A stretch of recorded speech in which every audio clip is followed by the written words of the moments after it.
right, Real Migos, we are back. It's Wednesday night. We got an impressive, amazing guy on tonight who's been killing it in his market, doing amazing things, helping people, which is the most important part, putting out great YouTube content, helping people just figure out if their budgets are right, doing some really cool things. Javier Vidana, welcome to the channel, man. Thank you, man. I'm glad to bring some Hispanic flavor to this because you took our word amigos from us, but you have no Hispanics on there. Yeah, man, we're appropriating the real. Yeah, Migo, man, you stole our culture. What's up with that? Yeah, appropriating our culture. Yeah, man. Well, we're glad to have you. We got a really good show tonight. If you haven't seen Javier's channel, man, I would recommend. Man, where am I at? Am I at the bar? Jeez, I'm not even drinking. Man, what's up, bro? If you haven't seen his channel or checked out his channel, I highly recommend doing it because he puts out some really good stuff. He's very helpful in what he does. He helps a lot of focuses on helping first-time home buyers a lot, breaks down who's buying in the market, with all the uncertainty going on and all these investors buying up properties. He's been looking into what's happening, who's buying what. So I'm really excited to have him on here. And then we have my man, Ian of Austin. Welcome. The Green Beret, well, not Green Beret, the Benevolent Beret. Welcome back, sir. Hey, how's it going? I'm the other shade, just like Javier, right? I think this is a good mix. This is a good mix to have everybody on. I love this. Yeah, and I turned down the color on my thing. I'm a little orange today, so well, let's make him uncomfortable. Yeah, that's a good thing. It's funny. I can never, like my Sony, I can never get the color right on this thing. But anyway, all right. So what's going on, everybody? Javier, welcome, man. I'm excited to have you. What's going on in Phoenix, Arizona? Well, I actually recently was on Bloomberg talking about this. We're talking. I don't know if you guys saw. There's a news article about a week ago where this guy from Bloomberg was researching specifically one company called forgot the name of it. But there's just these investing corporations that are buying out and turning these a profit on these rental situations. So that's still happening, and it's happening at a much bigger pace now. These rental companies are still out here, and they're not purchasing 500K plus homes. They're purchasing all of the 350 to 450, all those like first time home buyer range kind of houses. And that's still happening at a high rate. There was normally our inventory is about 10 to 12,000 when it's healthy. When the year was ending around 2021, we were starting to get like 7 or 8,000. So there was some good news coming. And then, with demand dropping in the beginning of the year, like it usually does, we were hoping that it was going to start calming down. But what happened in January is it dropped down to 5,000. And we're like, okay, this is weird. It'll probably bounce back up. And then in February, it went down to 4,000. And now we're floating for 4,000 to 5,000. Think hopefully not 3,000. And whatever demand was supposed to drop did not. And now we have about $10,000 to $12,000 pending properties, 10 to 12,000 houses are pending, but there's only 4,000 to 5,000 active inventory. So whatever cool down was supposed to happen just completely went out the window, and it's still happening. Yeah, we're running out in our MLS. So this, when you look at an MLS, anybody can put a property in an MLS, even though it's not there. But we're looking at about 1,800 units in our MLS, and like 33%, 35% of those are new construction that aren't even like ready to close. Like they're months out still. Your MLS uses new construction. That's nice. Ours doesn't. Put new construction in the MLS. Well, it's inventory homes, so it's stuff they've inventoried. So, but a lot of times they're saying, "Oh, this will be done in like July." I had a client that contracted on our property was supposed to be done. It was we walked it, and it was sheetrock, cabinets, everything, and we're still. It's not supposed to close the end of this month now, so it's 4-month delay. But man, it's crazy. All right, so. You did something pretty crazy as well. So you did the Bloomberg article. I saw that. And I think that's why I wanted to reach out to you and talk to you a little bit. You're not seeing any inventory in your market, but still no inventory. You're still fighting investors. Yet what are you doing in your life? Do you want to give out that news? I think you talked about it. Yeah, sure. I made a video like 2 months ago where I told people why I'm still buying a house. You know, like, and I said, despite interest rates going up, despite what people are saying about the market, I'm still buying. I'm putting my money where my mouth is. Like, I'm doing it. And a lot of people didn't really believe me. A lot of people are like, okay, he's a realtor. Of course he's saying that. And then I recently just released one yesterday, or was it 2 days ago? Where, you know, I just said, hey, we bought a house. So, and I'm showing people the process, like I'm actually doing it. So we had to put our house for sale, and we had to do this crazy situation where we put our house in the market before we had the offer accepted on our house, on the house we were buying. They weren't taking us seriously at all. We got the house repaired, we listed it, we had offers. And then when we got the offers, we were hoping that there's no offers that came in on the house we were looking at. They didn't. We then presented our offer now saying, hey, look at us. We have 4 offers now. Accept our offer, and then we'll accept one of these offers. And they did that. So we basically forced our hand, and we got them to accept our offer. And that it was I felt like a little bit of a hypocrite because it was a cash buyer that came in, but we made sure to vet him. It wasn't an investor. It was someone who, you know, wants to live in the area, and they just got an inheritance. So you're like, you know what? It gave my family more security, and it's going to someone who's going to live there. So I'm happy. So awesome. Yeah, but we were very fortunate.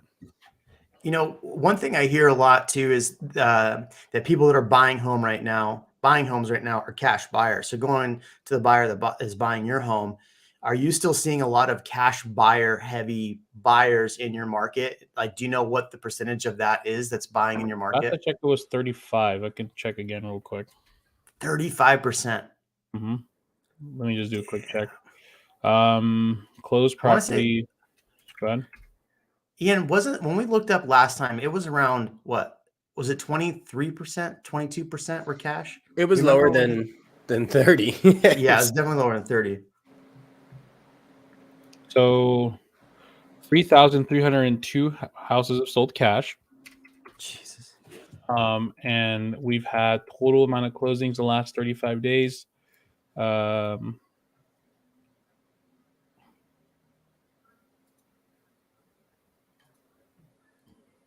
Oops. 10,248. So you're looking at about 30% still. 32%. Yeah. Jeez, that's crazy. I'd have to look up bars. It'll take a minute, but I think last I looked, it was around like 22% ish. But that's crazy. So, you know, what they're saying is true. I mean, a third of people buying are still buying cash right now. And so that, you know, that always makes me look at this and go, okay, well, you know, these cash buyers are still paying over list price, right? I mean, were you in a multiple offer on yours? Multiple offer. Yeah. High as 30,000 over, but cash came in just slightly below the one that was over. And they gave us a 60-day post possession for free, like no cost, nothing. So it's like, it just makes sense for my family. Like it's just what makes sense, and no finance offer can compete with that. But yeah. So I guess the question then is, if people are looking at this market and going, okay, the market's going to crash, it's got to slow down. The prices are too high, interest rates are too high. But in Phoenix, 32% of the people are buying with cash. The other, what is that? 58%, 68%. Did I do my math right? Yeah, 68% are doing finance deals, and they're not doing ARMs or anything adjustable. I mean, what are you guys thinking that's going to be happening in this market? What do you think, Ian? All right, I was pulling up our cash. We have 593 that single family that closed cash in the last 30 days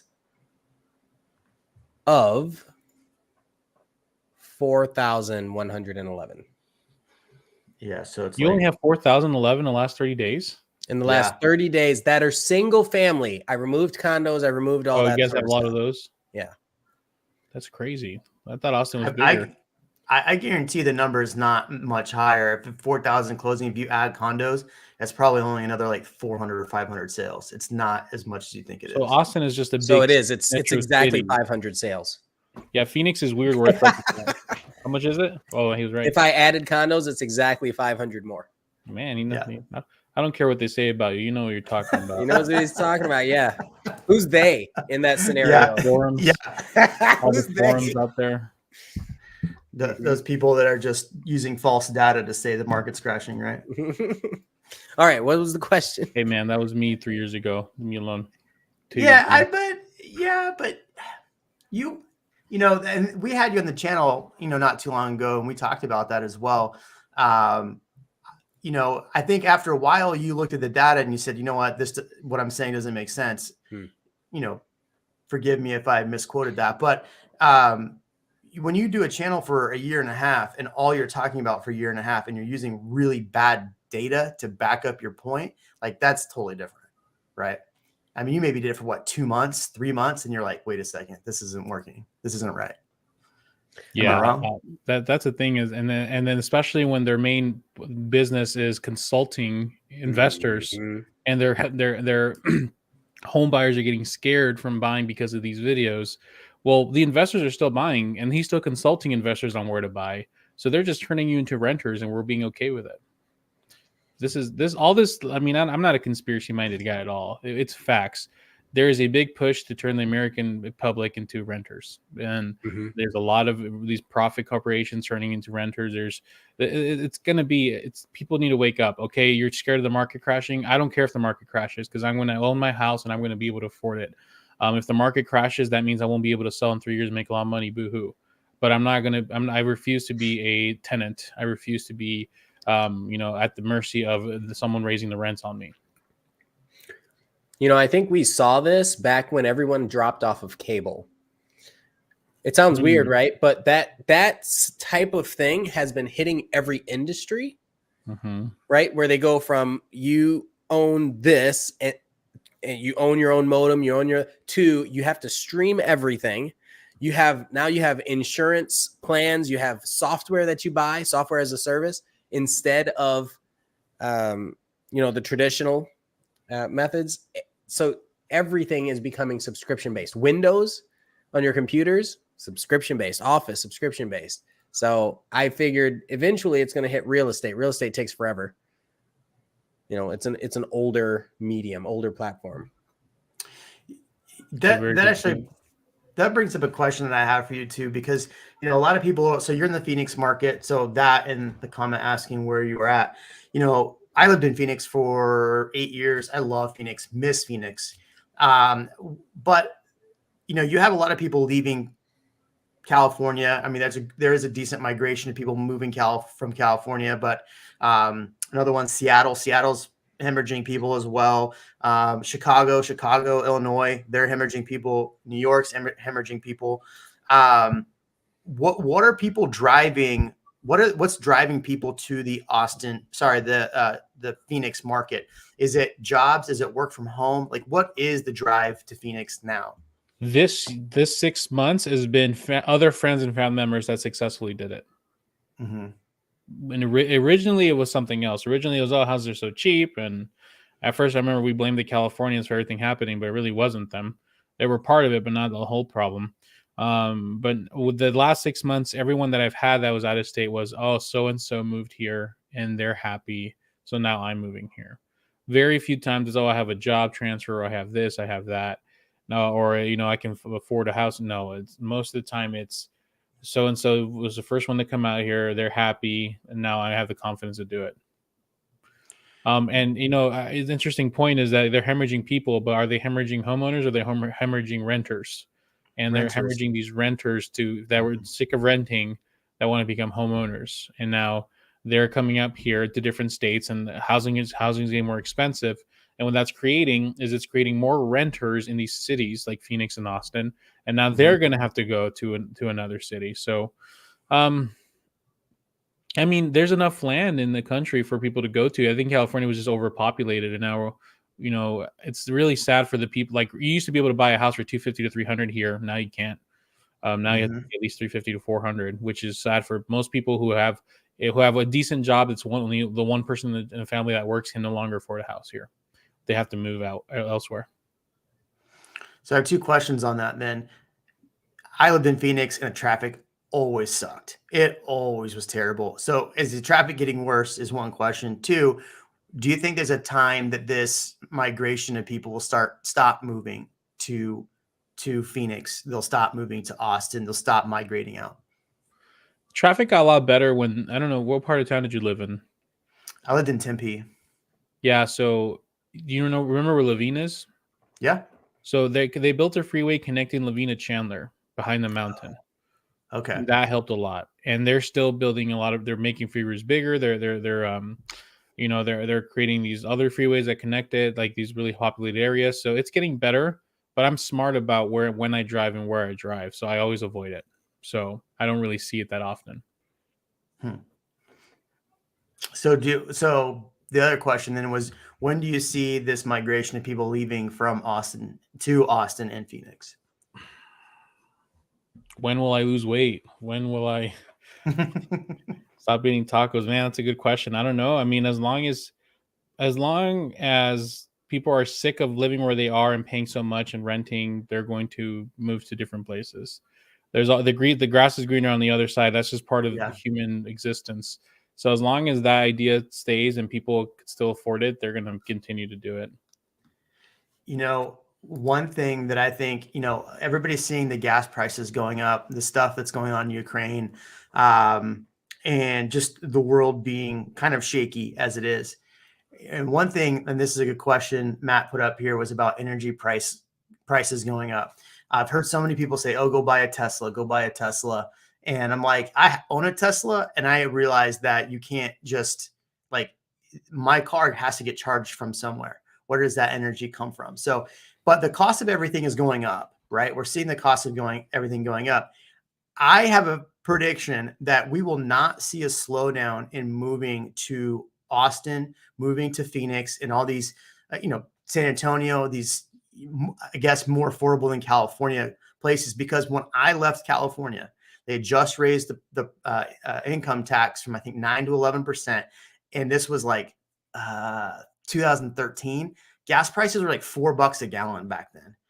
And I could not continue to afford to pay $4 a gallon. I guarantee you a lot of people in California are starting to get frustrated. They're being taxed for everything. And now they have another tax, which is just gas prices being close to $7 in some areas. So do you think a lot of people will start continuing to make that move to Austin and, other areas because the gas prices and the energy costs are getting so much higher? It's a great point. I also have a Tesla, and a Tesla amigos. I love it. But here's a problem: is my windshield cracked.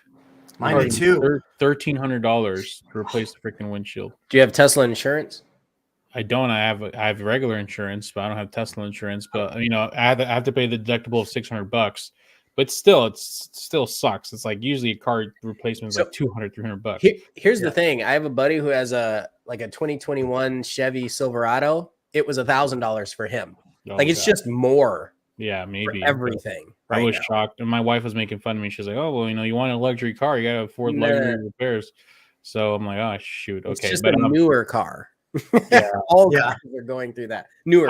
To answer your question, though, I think people that already have tight finances are going to get even tighter with the gas prices going up. I think what people do, and that's what I personally know this from personal experience, is we're looking for an excuse to do something when we made up our mind already. Like when it finally pulls a Tesla. Oh, people that have been itching for a Tesla, they're going to use this as an excuse. It's not like, oh, I bought a Tesla for this. No, you already made up your mind, but you don't have this is amigos, right? So the cojones, they just say, I'm going to do this. No, I'm going to convince my wife to not let me get one because of this. So if people are like, this might be the excuse they need to say, you know what, let's explore options of moving out of this state or this city. So I can see that being they're probably going to make market crash videos if they haven't already about this stuff. I don't think it's going to cause a huge shift, but it's going to convince a few people, I believe, out there. As I'm sure some people in the chat might be already, Yeah. You got some Dinosaur D saying there's a war coming. Holy shit. This guy. So I want to wars electricity. Oh shit. I want to revisit those numbers. I was taking some time to just make sure I had some accurate numbers. So today we're at 22% cash. Okay. Unfiltered Austin market. So Austin MLS. Okay. 5 years ago, which was a question in the comments, it was 18%. It hasn't changed much. I'm surprised. Yes. Mm-hmm. This is surprising to me. 5 years ago was what, 18? 18%, and today it's 22%. So it's only slightly higher. I'm sorry, it was 2018. Just trying to think of how many investors I helped in 18. You said 5 years ago? 5 years ago. In this month time frame? Correct. Okay, so like February 9th to March 9th. Mm-hmm. All right, let me look up that. That's actually a good point. Ian, like as far as Austin goes, while he's looking that up, as far as Austin goes, what are your anticipations? I mean, do you think this, all of this uncertainty is going to drive people to the suburbs of Austin more with, gas prices being higher and stuff like that, energy costs going up, food costs going up? There are two articles that came out that are pretty interesting. One of them is some world population review. It's not even about the location it came from. It's about the data. So Texas is still in 2022 the number one highest oil production. Yeah, I thought that was interesting, right? And Austin, there are a lot of companies, 300 or so companies that are heavily invested in the oil industry. So I think that's one of those, like we've heard all this tech lately, but oil is still substantially stronger in Austin than most other places in the United States. So that was one great thing. And then I saw another one that talks about five affordable homes for first-time buyers. Guess where they are? Give me these suburbs. Affordable homes near Austin. In Austin? Uh-huh. Oh God. It's going to be Seguin, Elgin, Gerald. Yep. And Gerald. Probably Bastrop. No, Bastrop is no longer on the list. Really? So the next one is Lockhart. Oh yeah, that makes sense. And then I don't know why they have Manor on here, but they have Manor on here. Manor's definitely not cheap anymore. No. It was so funny. I just saw an article talking about how Tesla employees love Whisper Valley. Is it Whisper Valley? Yeah. Yeah, but that's not Manor, right? Well, it technically is Manor. Yeah, it is. But it's not Manor's property taxes. Right. It's like, right. It's like 1.87 or something like that. But yeah, and so I read this article. I'm like, yeah, Jeremy Knight said that like 2 years ago. And he put a whole video out about talking about that neighborhood 2 years ago. I was telling people the same thing. I'm like, you should check this place out. It's pretty reasonable. It's a little more than some of the other suburbs, but it is reasonable for what I think it's going to be because of how it was built. Net zero, you have your community gardens, all that sort of stuff. I thought it was an incredible investment opportunity. And look, like you said, it absolutely would have been. Now it's like $700 for a 1,200 square foot house. Oh my gosh. Like, the price out there. Well, I mean, you look at that neighborhood and then you look at, I know one of those builders, don't say who it is because I'm not a big fan. They're building the Tesla roofs over there in Easton Park. Yep. And not a fan of the builder at all. I'm sorry. I'm just not. Anyway, they houses over there for Tesla roof house, like starting like $850 in a neighborhood that's 3.04% tax rate. And it's so you're talking like starting. I don't think people understand that. That's crazy. And that's the same neighborhood that just announced 20,000 more homes. Mm-hmm. Right? So if they're starting now at 800, 850, yeah, where do they go? What do we think they're going to be at in 5 years, 10 years? I mean, you might as well just move to Treviso. You might as well. You might as well just move there. Oh my God! Unless you would be closer to Tesla. I'll give them that. Yeah, I like the layout of the neighborhood. I really do, and I like some of the builders in the neighborhood a lot. And I understand the tax rate because they have to pay for all these amenities. It's just how aggressively the prices are rising. If you don't get in, you're going to be bent over. You're going to get hurt. Damn, calm down, man. I'm sorry. Yeah, you got to say it in Spanish though when you say it like that. Yeah, you calmate. There you go. This is the Real Migos show. Yeah. So interesting fact. It's very similar. It's 29% in 2015, which is not 5, it's 7 years ago, but it was 29%. But it just looks more impressive now because 7 years ago it was 1831 out of 6257. but now it's 3302 out of 10,248. But the actual percentage is very similar, 29% versus now 32%. Yeah. Well, and So technically there are more cash buyers because the amount of sales is lower. Yes, but okay. the other buyers are also increasing their numbers, so the ratio Right. is still the same. But as usual, the cash buyers are what gets the clicks and the excitement, so people focus on that. Man, that's a good video for one of us to make here, that cash buyers aren't necessarily running the market if you look at the actual data. There you go. Jaden, there you go. Make sure you put this clip out there. Well, I think it's important because I think we have a skew for, at least here, for how much of that is new builds and versus what it was 5 years ago. And didn't segregate that data, but that's interesting. Javier, you have a lot of new builds where you are, right? Not really. We can't keep up with them. They should have more, but they don't. They should have more. So are your communities like putting those on hold, like slowing them down, the new builds? They sell out so quick and they're only building them out so few at a time. We had a big boom of new builds like in the 2000s, right? Yep. So that's when all the land got taken up. And we have a lot of 2000 to 2012 houses, but like the 2020s are there. There's not that much space to build on. They're not building it at that much of a higher rate. I mean, that's one thing, my wife and I are talking about this, and, Javier kind of chatted before, you just talked about you're buying a house. We're in the process of potentially moving from where we are now. We're looking at buying homes. But what's crazy is I look at new construction. If typically where I would go and what I did before is I bought a new construction, built it out it took a year or whatever, and then I moved up. It's so hard for even me to buy a new build right now. So I'm having to look at resale.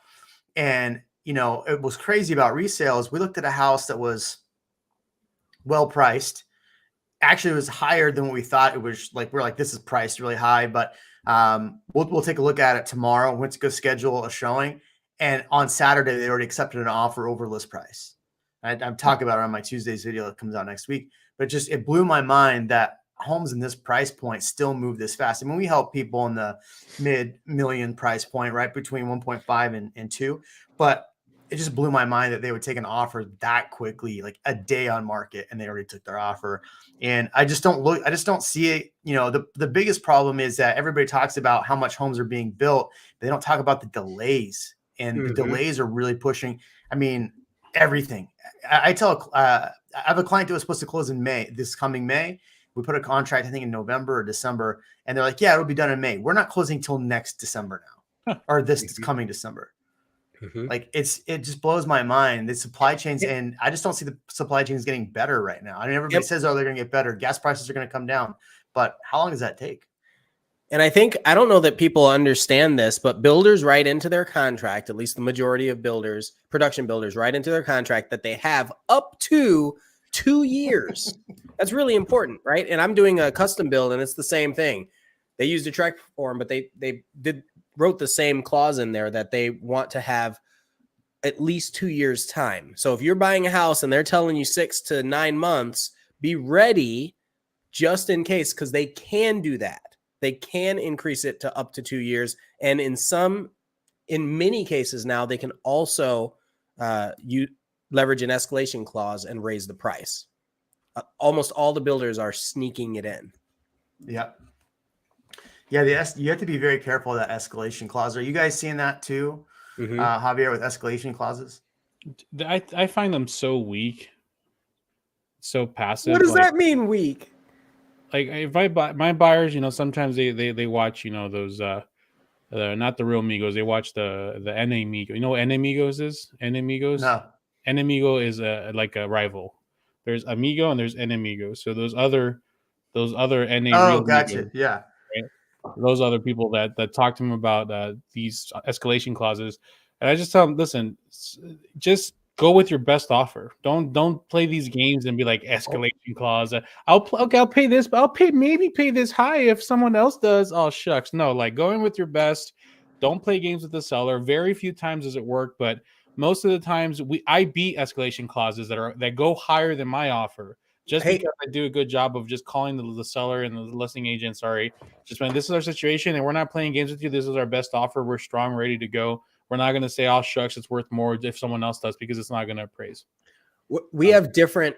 So we don't do those types of escalation clauses in Texas. What we're referring to is the builders will have a price that they're contracted with. And then somewhere along the way, usually up to 2 times, they can increase the sales price. Oh gosh, that's terrible. Don't that's what I'm talking about. No, hell no. Yeah, no, that's the best thing about a new build is that you get to lock in the price and make a bunch of money. They stopped doing it. They were like, hold up. Oh my! It's going to cost. And so halfway through, I had a guy. He's supposed to be closing in. It was within a month, and they hit him with an escalation clause of $32,000. And you can't say no. And you can't say no, because here's the thing: you can. He can back out. The house.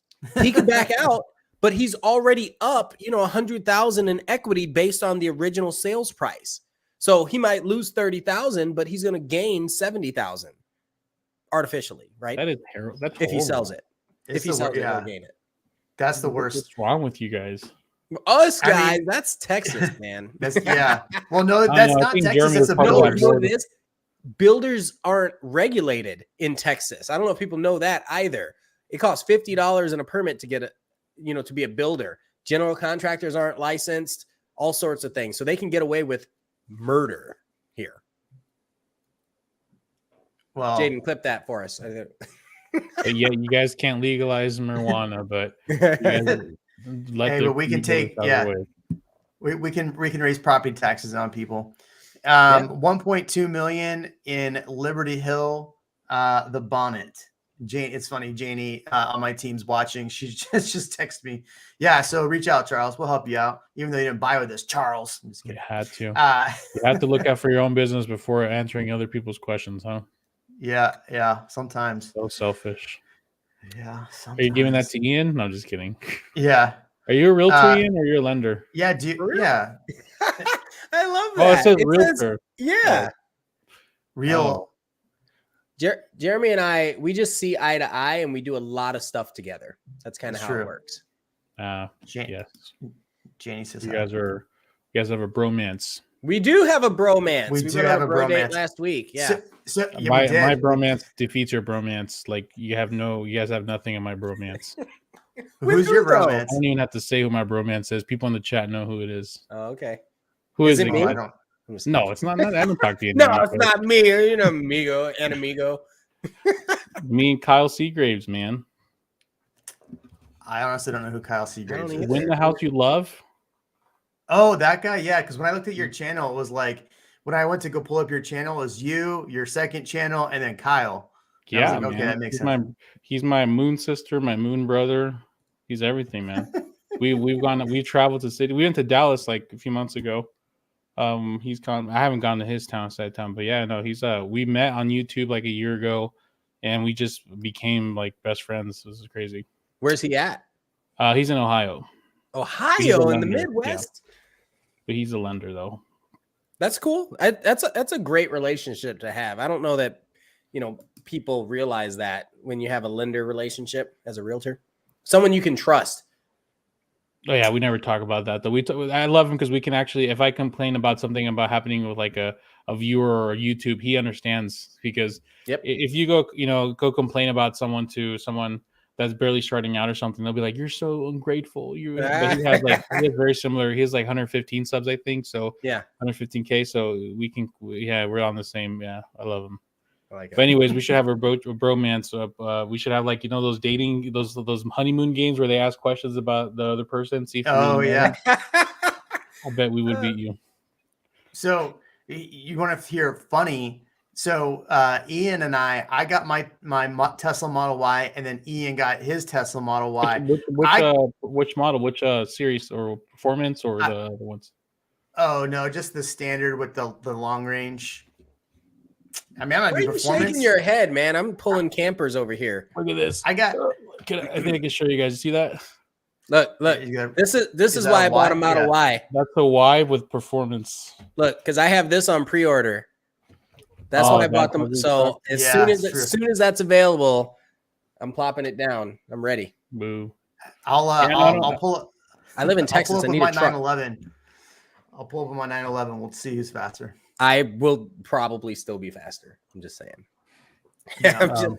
Now they have quad motors. Yeah. Do you want that truck so you can put a nice pole with the flag in the back? Never mind. I can't do that. I don't know that works. There's a lot of them. You know what the I'm not flying anything. I'm just, it's gonna be matte black too. It's gonna be the white flag. I just feel like behind the green screen, Jeremy and I has a few red hats, if you know what I'm saying. Mm-hmm. That's why he has a green screen to hide his red hat collection. No. Not in this house. But then Ian got a golden doodle after I got a golden that doodle. too, so golden doodle. But he one upped me. Now he's got 2 golden doodles. Look, I didn't get anything. My wife was like, I need this dog, and because I'm allergic to dogs, she wanted a golden doodle. I was like, at least you're halfway considerate. You don't want a dog. She's like, I'll at least get one that won't kill you.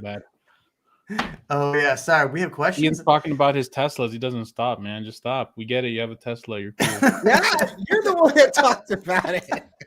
Remember the old South Park when they drove the Tesla or whatever, and there's a cloud of smog that followed the cars. I didn't see it. Now I gotta look that up. Yeah, that's a good one. It's a good one. There was a realtor one recently too. I watched that. One of my clients asked me that you have to watch it. Yeah. I texted him. I was like, dude, I just got new headshots too. And he's like, really? I'm like, no. I think that's what's so great. We can laugh at it. We can laugh at all that sort of stuff. Yeah, it's because it's true. I mean, I always all right, if you're a realtor that's watching this and you're on Instagram and you do this, it just drives me crazy. It's not my thing. You do it. You do you be you. But those agents that do like all these like lifestyle photos and then they post them on Instagram like, oh, you should learn to stage your home. And they're like all like dressed like super, super nice in front of like a fireplace. I'm like, that's just not my style. But good for you, but it's just not my style. I can't. I use my cartoon head everywhere. If I'm speaking or if I'm doing it's on LinkedIn or anything, I don't care. I use my cartoon just because it's, like you said, people will take their pictures, their lifestyle photos. They don't look like that. They don't live like that. Yeah, you don't look like you're a cartoon anymore. You're getting a little older there, Ian. So you're gonna have to update your cartoon. You know what it is? It's the light. Yeah, it's the light. So this is a good question by Jensen. Is if somebody says to you, "Hey, I'm ready to sell," what now? Where do I go? Are you seeing a lot of these lease-backs? I am. I see a lot. I see like almost every deal, especially when we put in the MLS. We say, hey, they need a 30, just like Javier did. You need a lease back of X amount, and we're mostly getting them for free. So you're going to stay in your house for free for a month, 2 months maybe, depending on the deal. Are you seeing a lot of those too? Yeah, almost every time. And then so what I would tell a seller is it's still going to be very difficult. So people, it's stressful to do a contingency. Holy crap, man. I feel like if you're a seller and you need time, this is the perfect opportunity for you to ask for a lease back, because right now, again, buyers want to have a leg up on other buyers. And that's a great example. They'll give you everything. What the hell does smug mean? Smug? I don't know. Master Jedi likes to get people smug. Unlike Reventure, who's I don't know. Who's not having or excessive pride in oneself, but Reventure, I think that's an insult on me, not Reventure. Yeah, it's on Reventure. He is. So I keep forgetting to bring it up to my office, but downstairs, this guy made me it's the same steel that's going to be made with the Cybertruck, but it's a Cybertruck. And I have said on this channel that once I get my Cybertruck, I'm going to wrap it in the Texas flag and put my logo on it. And he literally made me a bottle opener that has that on it. It's amazing. So back to your point, Javier, while I don't have any flags in the back of my truck, I will definitely wrap it in the Texas flag. Let's Show my Texas pride. There it is. There you go. What is that? It's a whistle. Did he give you a whistle when you order it? No, I was silly and I paid way too much for it, like houses in Austin. That's what I did. Yeah, It's my not way style too is much more to because jump it's into pools. my value, my perceived value. And it's rare. It's like the Tesla tequila bottles. Can you get one of those? Has anybody ever had that? I want to try the tequila. I want to see if it's any good. I haven't been able to buy open it because it's too expensive. I'll drink any tequila. That's right. I will too, pretty much. Well, not the one with the worm in it. I stay away from the worm. Bad day afterwards. How about Hudson Bend area off Lake Travis? Hudson Bend area off Lake Travis. What's the Oh, yeah. Like what? Like, are you looking for price points? Are you looking for timeline? Are you looking for tax rate? What are you looking for? Yeah, what are you looking for? I mean, anywhere off Lake Travis is pretty. Yeah, nice. I mean, Even, obviously, that's the biggest lake, Central Texas, or the most popular one. So if you can get around there, that's great. Well, and at Lago Vista, I mean, I haven't really been like too on Lago Vista, but I saw some houses out there looking for a client trying to buy an Airbnb, and I was like, holy crap, it's nice out here. Oh, it's But beautiful. It's Yeah. beautiful, except if you have to drive to work. It like downtown, that's the worst. Otherwise, it's gorgeous. So I got a question for you, Javier. You were talking about this before we got on. So on your channel, you are doing a calculator. Walk us through what's this calculator thing that you're doing, because I find this pretty interesting. Mm-hmm. Yeah, no, I just basically these are tools that I've used with my clients for consultations. The common thing that I walk them through is their timeline, right? Like, okay, watch that whole ad. Yeah, I'm smug apparently, so I want you to watch the whole ad. Yeah, here you go. As we continue. Yes. So go ahead and click that ad too. And I'm just kidding. So I with my clients, the timeline, right? I walk through their timeline and I have to usually write it out for them. And then, for their, for their budget, like I walk them through, okay, this is what you qualify for. This is what you can afford. So I just basically plugged them in Excel in a Google sheet and I just made it and I made it look nice. I looked up some courses of how to make decent sheets and whatnot.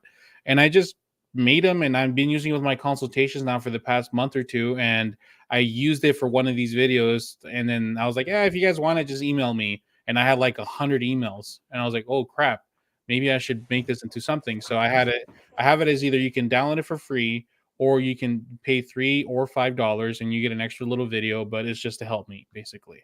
You don't, some people download the first one free and the second one they might give $3 or whatever. And that's being, it's working. People love it's very basic. You can get it anywhere. That's why it's for free because there's nothing fancy about it. I don't lie about it. It's like, very simple. But if people want to like the way I presented it and it helps them, then I give it to them.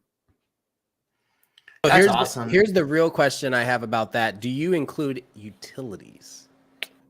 For their budget, yes. Nice. That's good. So that's good. So I give them two. I mean, yes, you can put in your credits. You can figure out what you qualify for. But then I also have some sections where you can write down your current budget. So it gives you like charts and everything of what your budget looks like. Mm-hmm. But yeah. Let's see. Let's look at Jeremy's recommendations. You got Jeb Smith. We got. Well, this is like on my throwaway channel. So it's when I like want to see who's posting ads on my channel. Oh, look there's one in the house you love right there. See, you know who he is. Yeah, of course. Old video. Social Security, Olaf Franco. Well, this and that too. If I want to see like what other realtors are stealing my content on in Austin. I'm just kidding. But seriously. It's funny. I just gave a talk with agents in Austin about YouTube, and I was like, yeah, and since you all steal my content anyway, here's what I'm doing tomorrow. Oh man. All right. So Javier's gone. He's that was very smug of you. He's getting tequila. Don't sleep on Temple Bolton. Some people are moving that. Yeah, I mean, I did a video that came out Tuesday talking about areas south. Don't worry. I've made movie. I made a video talking about where people are moving north, and so many people were like, "Oh, you're not talking about north areas." I'm like, I've done a whole video about where people are moving north, so relax. It's there. You can find it. I've got 297,000 videos, but yeah, Temple, Bolton, definitely good spots to be, especially if you're trying not to spend 1.2 million and live in Biscaya. Right, Dinosaur D? The thing with Temple and Belton is they are actually outside of our jurisdiction. They're great. They're growing rapidly. There's no doubt about that. But because they're outside of our jurisdiction, we have, what's that term? Something to do with education. Like we don't have the ability to speak on those with expert level knowledge, right? So, but they are growing, and we can look at the numbers. But I mean, unless you're driving out to Temple every day, which I'm not, because it's more than an hour away. That's why we don't talk about them as much. Yeah, it's like asking about stuff in Tucson for Javier. They've got good meth there. What was that? You sold houses there? They've got some good meth out in Tucson. Oh man, go back to my good ASU U of A days, man. That was fun stuff. So it wasn't. You? Let me guess. You went to ASU, right? I sure did. Yeah, you have that look. Yeah. Yeah. And you went to U of A. You have that look too. So no, I didn't go to college. Oh. So I have that frat kid on frat row look. Is that what you're saying? No, you look like you went to ASU. Yeah. I can see you with an ASU, the dark maroon hoodie, with them khaki shorts with a hat. Yeah. So I had a skateboard. So I had to park in lot 59, and then you have to take a bus. And then, I wanted to get fit every day and look good, in my fraternity. I was not in a fraternity, just kidding.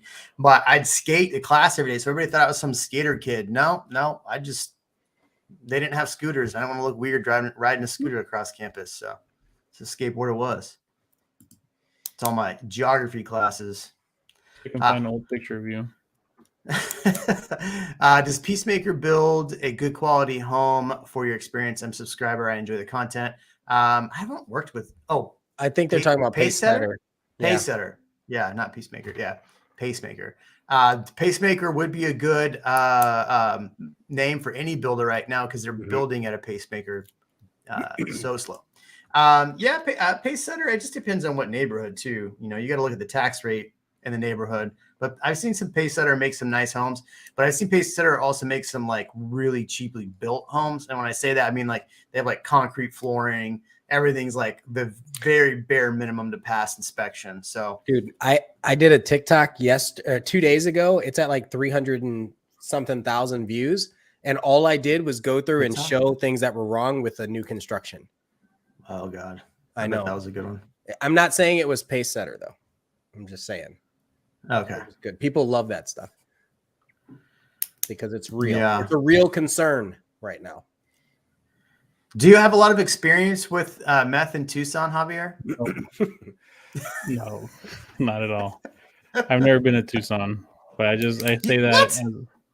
It's a joke. Did you ever leave Phoenix? Like what? You've never been to Tucson? No, man. Why would I go down there? I don't need meth. That's like us in Houston, though. It's true. No, I'm just kidding. I just never gone down there. I'm forced to go to Houston in a couple weeks for an event with Katie Day. Yep, Katie Day. She's forcing me to go. She said I have to. But I don't know who that is. Hey, Gachos. Are you GCC Master Jedi? Grand Canyon?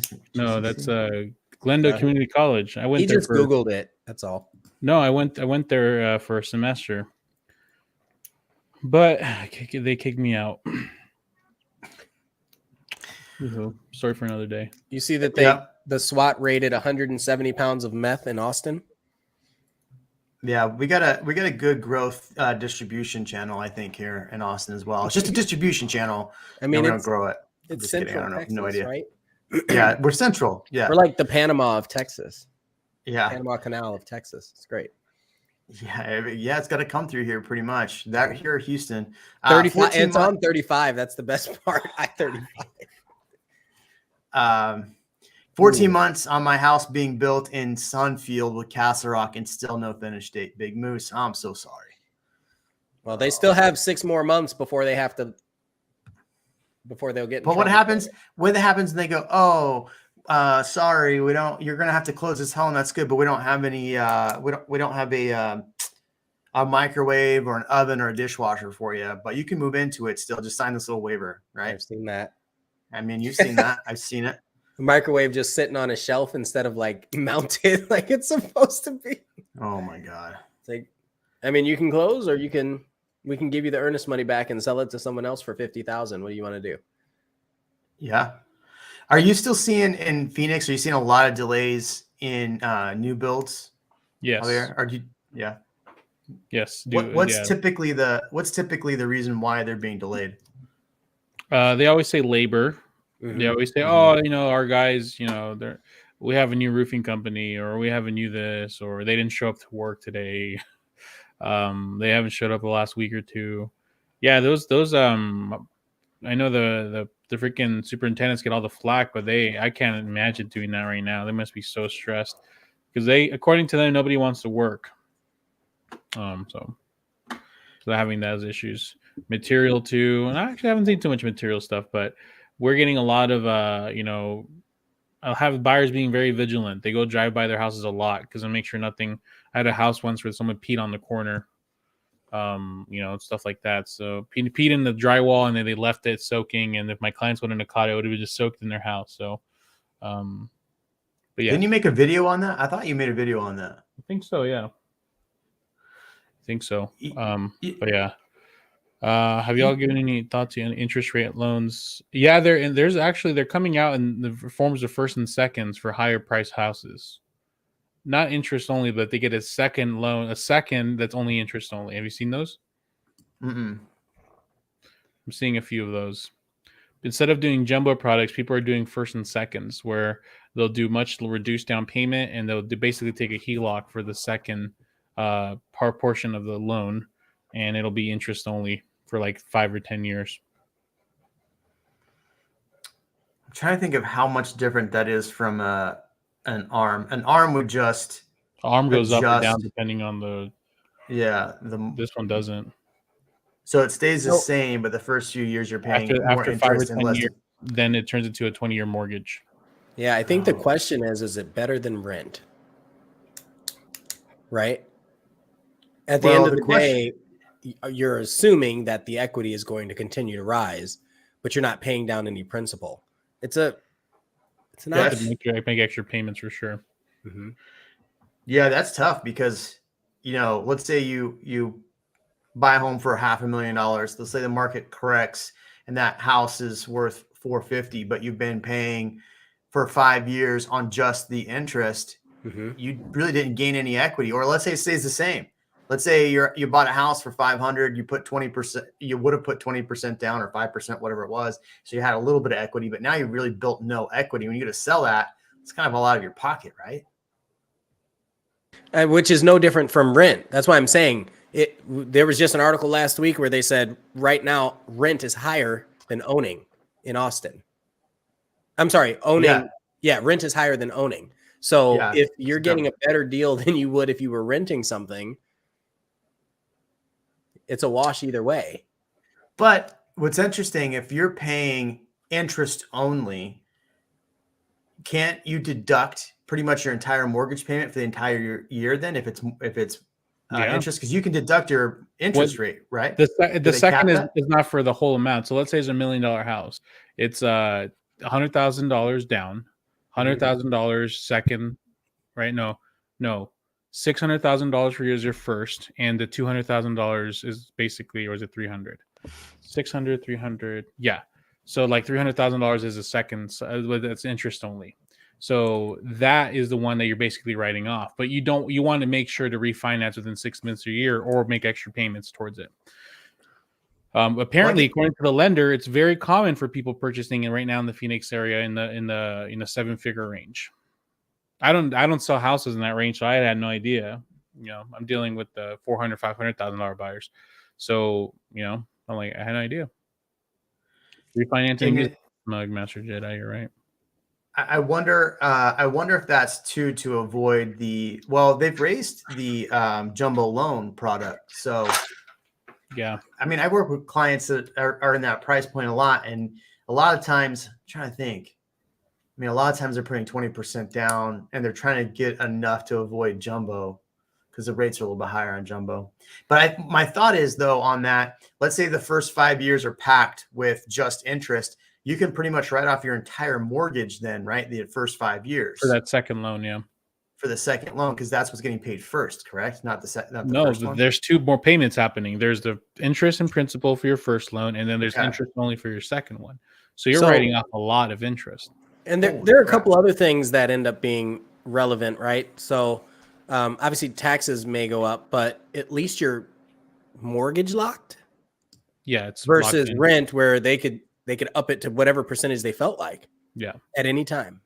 That's what I told this client in particular is like, I've never heard of this, but I talked to the lender and they're like, yeah, no, like 80% of people are doing it right now. So there is a rise of people doing it, but apparently it's always been done that way. I had no idea. Apparently in that price range, people want to hold on to their money rather than put it in a large down payment. So they would rather hold on to it, do something creative like that, and then they can come back and refinance that second mortgage and do something differently. So I don't know. Is that with an assumption? So I would imagine that two things need to be assumed. One, the equity of the property will increase, and then two, the rate doesn't increase substantially. Exactly. Yes. So that's the big risk that this person has is like, well, if they don't go up, then you can't refinance. You have to be stuck with it. So be prepared to make extra payments so you can basically tackle them both like two mortgage payments.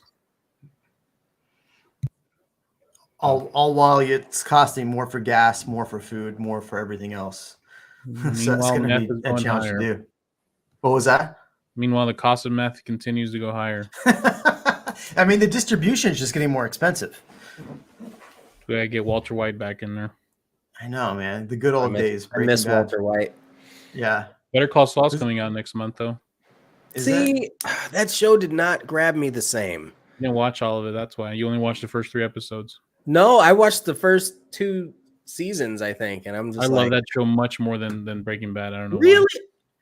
Just because you said that, just because you're an Anamigo, I am gonna go watch Better Call Saul. That's gonna be my. I liked it way more than just because Vince Gilligan is growing and he knows he just did a better job, and the whole dynamic with him and his brother. It's just really interesting. Like you keep thinking, okay, this is the season he turns into Saul Goodman, and it doesn't. And he's like, it's a slow death, a very slow death of his character. And even now, he's not fully Saul because the person in Breaking Bad, he's a terrible person, right? He is. Yeah, that made it so good. It really takes us in. What did you call Ian? A micro center? That's not nice. No. Now it's just micro center. Oh. Jeez, man, your audience is brutal. It reminds me of Sleeping Jimmy. Who's Sleeping Jimmy? That's from Better Call Saul. That's what they used to call him because his name's Jimmy McGill. Oh, gotcha. It's a good show. We just got Succession. Have you guys watched that? Fantastic show. I have not seen it. Rent is high. That's where Venture's been. Sounds. I think Master Jedi is Reventure's side account. It's his fin stuff. That's so funny because I remember we did a video about that a while ago where I was like, how is he saying the market's going to crash in Austin because rental rates have not caught up to where prices are? Like that's such a lagging indicator. It takes a year for somebody to rent a home and then a year later before somebody moves, before they rent it again. Typically, that's if they even put it on the market. Let's say you did a deal off market with that person, like my current tenant. They wanted to renew. We said, hey, we're going to have to raise it because taxes went up. So we got to raise it. They said, fine, raise it. We negotiate. So you don't even see those. So such a bad indicator to say the market's going to crash off of rents. And now rents are higher. I wonder if he's put out a video like, oh, I was wrong because I'm a fucking idiot. I mean, no, he's moves on to the next topic. Yeah. And we sit here and hate on him while he's killing it. I mean, killing it's a relative term. I mean, it's funny because people on his channel, like when I've talked about him, they get so mad. Oh, you're just a realtor. You're just trying to sell something. I'm like, yeah, he's selling products though. He We're all literally selling sells you a something. product. Yeah. So I mean, you get mad at me, but he doesn't make as much off his product. How do you know what I make? Like, how do you know how much? How do you know how much he's making? I mean, probably not enough because he had to move from his rental in Austin to his rental in Dallas, but it's downtown. Damn, dude. Jeremy Knight's he's a hater supreme. No, I'm not a hater supreme. But when you tell people that the Austin market's going to crash and you give really bad data, and then when you ask him to, hey, come on my channel and talk about it and won't even acknowledge you, yeah, go screw yourself. All right. Ozark is super good. I didn't get into I'm here for the drama. That's what I'm here for. I finished Ozark. All these shows, every Netflix show. How could you finish Ozark if it hasn't finished yet? Oh, it's halfway through or whatever. There you go. Halfway. You passed the test. Yeah. I cannot get into the last season of Ozark, and then this season I just could not. Both of them I could not get into. I like dry watched it. You know, like I'm just like on Facebook getting into arguments about politics while watching. Well, you're watching it, it's on, but I made it up. It's a Jeremyism. But I'm over here on Facebook arguing about politics with people while it was on. So there you go. I had a new assistant. She's like, "Why aren't you on Facebook?" I'm like, "Because I spend too much time arguing with people about politics." So I decided just not to be on Facebook at all. Smart, right? Yeah, Dinosaur D, totally agree. I love Reed Ventura. He has convinced me not to buy houses after Aaron's bought what, six or seven houses. He convinces people not to buy more for me. Yeah. More for me. Oh yeah. I didn't read now the that whole he thing. convinced him. Yeah, that's funny. I mean, like, so I feel like the point that he'd made, or the point that you made earlier, is that you have all these big time firms and investment firms buying up all this property and turning people into renters, and then you have this guy telling people, "Oh, the market's going to crash. Just hold on." At the same point, like he's doing the exact same thing. If you're going to complain about BlackRock buying up all the homes and then tell people that the market's going to crash and don't buy, hold on, just hold on. The market's going to crash. Don't worry. Hey, interest rates are going up. Don't worry about that. The market's going to crash. See, that's why the market's going to crash. But when interest rates continue to go up and if those prices don't come down, you effectively just helped BlackRock buy more homes. Like check this out. This is from his website. One-on-one coaching. Nick will also train you on becoming self-sufficient real estate, teaches work with you to find the best markets and neighborhoods best suited for your real estate investment goals. While he's scaring away the people, the general first-time home buyers that think the videos are for them, oh gosh, market's going to crash, I'm going to listen to him. You can go hire him to coach you on finding the best cities to invest in. If you truly believe the market's crashing, why are you consulting investors on where to buy properties? The videos are not made for everyday people like first-time home buyers. They're made for people who are, it's nothing wrong with the videos. If you're an investor and you like that data, go for it. But people that get terrified by it is like, dude, make your own. No, like it's not for you. That's for investors. You're not, everybody's a Warren Buffett. Everybody that's made money in real estate the last 10 years has just been incredibly lucky. No one's guessed that it's going to be like, oh yeah, we killed it. I knew exactly. No, it's just, we all have been incredibly lucky. And at the end of the day, like I said, I'm buying a house and I don't know what's going to happen. Market could crash, market cannot crash, but I'm going to be happy when I'm going to own where I live. But the man himself, I don't know. I never met him. He's not a bad guy, I'm assuming. But I have a problem, especially, and I don't mean to bring the race card out, but growing up, in an immigrant neighborhood as an immigrant as well myself, and being told what you can and can't do. When I have someone telling me, especially a white guy telling me what I can and can't do, what I should or shouldn't do, while he's telling other investors to buy in certain areas, I have a problem with that. I just like, no, dude, like, let me stop trying. It's like you're like withholding housing from the general population so you can sell it to your investor buddies. Well, those people have to live somewhere. They're going to rent from those people. That's where I personally have the issue with. And it's not what him himself, but you have to be responsible of the messaging you're putting out there. I have talked to people that are minorities that have been discouraged by his videos, and that's the problem I have with him. Now, let me ask you, those same people that have been discouraged, have you talked to them and there's been possibility or opportunity for them to purchase where he kind of like made them think there wasn't? I'm honest with everybody. If I talk to them and I see their budget, I tell them you should not buy. There's been multiple times though where the people are in a great position to buy, and I said, it's up to you. You can make your own decision. Let me show you what kind of house you can buy right now. This is what you can buy. You can actually afford where you live. You can actually own where you live. You have that option. I'm just giving that to you now. I'm not a salesy real estate agent like the Master Knight is. I am not salesy. I'm not pushy at all. I'm just like, this is the information. And I'm just kidding. I know you're not salesy. But that I just give them the information, educate them. Here you go. This is what you can do. Let me know if you're interested. And I'm honest with everybody. But yeah, I've seen people who were in a good position, and I've even seen somebody that did not buy because of not necessarily him, but just because they were so terrified. And now 2 years later, they're trying to buy in the same neighborhood that's worth $200,000 more. It's not going to work out. Yeah. And I told them, you're making a mistake. You're making a mistake. That's the toughest part for me is that, and here's where I got really annoyed. So when I was starting my channel, he would go and take his links from his YouTube channel and be like, oh, I did a video about Austin. Here it is. And it was like how great Austin is, best place to buy. 6 months later, found out that it's really good for clickbait to say the market's crashing. So then he's putting out all this content himself on your channel. That's crazy. He used to promote himself on my YouTube channel in the comments. Wow. I went onto his channel and said, dude, stop posting your bullshit on my channel. So this is where, so people want to understand why my beef started. That's where my beef started. I've never gone to anybody's YouTube channel and gone, hey, by the way, if you want to know more about this market, here's my link to my channel. I said, hey, I've never even done that. If somebody's commenting, I stay away from other people's content. So that's what really started pissing me off about him. And then I went to his channel and he posted something as a video with the market, that the market was going to crash in Austin. I said, it's really interesting that you say this because at the same time you posted this video not too long ago, had you purchased, your value of your home would be 50% higher. And he goes, he commented, this is why you don't listen to real estate agents. That's a blatant lie. And then I posted the link of the data stats showing the neighborhoods that were 50% higher. Like, what are you talking about?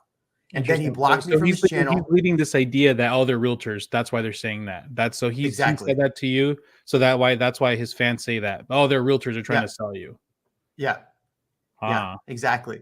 And then he's trying to circumvent, right? Like he's trying to basically badmouth realtors so that he can, I don't know if it's to get you to do it on your own, to get his viewership up. It's just frustrating every which way. I didn't know that. And just like on your channel, like we've said, even when Kevin was on the channel, Ian, Kevin, and I all said, if you're not in the position to buy, it's not the right time. You have to do what's best for you financially. If you're not in a position to buy, don't buy. Don't stretch yourself because you don't want to be that person that buys a home, can't make it financially, and then all of a sudden you have issues. And that's why on this channel, I have done so much to tell people about property taxes. My second year in real estate, all these people started reaching out to me when their property tax valuations started going crazy. They weren't clients that I had worked with, but from friends reached out to me. My property taxes are going up this amount. We didn't plan for that. I need to sell my house. And I felt like trash selling their house and making money off of them because they couldn't live in their financial situation because they didn't understand from their last agent how property taxes worked. So for all the crap that people want to talk about real estate agents, yeah, you know what? I do pretty well. And why? Is because I'm pretty honest with people. That's why. So there you go. To your credit, anyway. You never got into the housing market crash trend. True. I mean, I did talk about the housing market crash. I did make thumbnails with the crash and all that stuff. And I still do that kind of, but in my videos, I'm telling like, these are the issues I'm worried about, but here's what I'm actually seeing. So, and here's what I'm seeing for the future. Anyway, go ahead. I was going to say the difference though, is that, that you want to share valuable information. We all want to share. The reason why we are doing well as realtors is because we want to share valuable information, but fear, sex, babies, sell, right? So when people see that, they're going to click on it. But then from there, they should get valuable information. And that's the difference, is that they're not getting valuable information from some other places. They're getting skewed data. Yeah. Amen, brother. I swore Javier was going to say something way cooler than, yeah. Yeah. I'm like, oh, what is he going to say? Yeah. An hour is my limit, man. I can't live stream for more than an hour because then I'm like burnt. Real freaking, I can't do these streamers that go 5-6 hours. I can't do that. Oof. Can we quickly talk about this Parkside for Tommy? He's asked about it. Yeah. Like let's do that, and then we'll end up. First, let's talk about Tommy's EXP question. though, guys. EXP. Let's talk about EXP. I had somebody. Let's talk about KW Remax. Yeah. Join Remax today and get 20% off your next. Go ahead and buy stock in KW today. Do it. That's a good buy. Yeah. Are they public already? No, man, they're not public. That was what was so good. They're pocket padding. Okay, so let's talk about this. So Parkside, here's my problem with it. This is me saying, I don't know if it's a good deal. Here's why. So for $960,000, you can get a decently sized house, just under 3,000 square foot. Here's where it gets you. The footprint, single story home, the footprint of the home on less than a quarter acre takes up so much of the land. That's a problem. And then it's a really high tax rate at 3%. And then it's a pretty high HOA. And then obviously you have the build price that they tell you, but then they kind of bump it up with, what do you call them? With the changes that you make. And then they bump it up with the lot premiums. So all of those things make me feel like they know what they're doing and they're gouging a little more than they should. That's how I feel about this particular neighborhood right now. Yep. That was very thoughtful and analysis of that. Thank you, Ian. So property taxes suck. No yards. I just summed up this whole thing. And price per square foot. All of it. Yeah. So Tommy says, thank you. Has Real Migos thought about making an educational video or talk about ways to analyze houses in general? Things to look for, keep your eyes out for, just a thought. That was my TikTok stuff. Yeah, it's just TikTok. Well, we'll have to do a video. You know what? Actually, my Tuesday video that's coming out, I've already recorded it, so I can tell you. My Tuesday video is the mistakes that buyers and sellers are making in this market. And they're costly mistakes. And I've seen, and Ian, when you watch the video, you'll be like, oh, yep, seen that 100 times. So there's some mistakes I see buyers do make, and I see some mistakes sellers make. So that'll be a good video. So kind of along those lines, but maybe that'll be a good video. Thank you. All right, everybody. Say goodnight to Javier. He's got to get his blankie and go to I like the middle name change. It's a good one. Javier Smug Phantom. Oh, that's genius, man. That's good. Hey, man, no, I really appreciate you jumping on. Again, last time we had you on, it was a wonderful time. So anytime you want to come back, man, we appreciate it. And keep rocking the content and helping people. Thank you. Appreciate it, man. Good. You guys are doing awesome work. Keep it up. Keep the authenticity going. And okay, Ian, we get it. You have a Tesla. Stop talking about it. Take care. All right. We'll see everybody. Hold on. I do have one thing to say about Austin, though. This is pretty serious. Okay. You should.